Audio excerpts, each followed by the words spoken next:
আমি এগুলো এই যে কড়াইশুঁটি আগেও অ্যারেঞ্জ করে রেখেছি ঝুলে, বাট তারপরেও কি সুন্দর করে সব কিছু কেটেছে তোমরা জাস্ট দেখো। ও কিন্তু পুরোটাই একা করেছে। এই দেখো ক্যাপসিকামগুলো দেখো জাস্ট কতটা সুন্দর আর কালারফুল হয়েছে। আর এটা হচ্ছে লেমন জুস, মানে লেবুটাকে রসটা বার করে রেখেছে।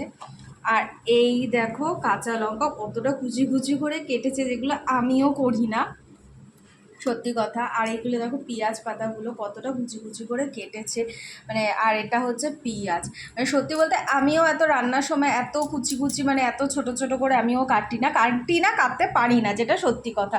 তোমরাই বলো ওর কাটাটা দেখে কেউ বলবে যে ও এরকমভাবে এতটা ছোট ছোট করে ও মানে এতটা কুচি কুচি করে ও কেটেছে, মানে দেখে ভাবে অনেক বড় লোকেরাই কেটেছে, কিন্তু না, ও পুরোটাই কিন্তু নিজের মতো মানে পুরোটাই নিজের মতো করে কেটেছে। তো বলো ওর কাটাকুটিগুলো দেখে তোমাদের কেমন লাগছে।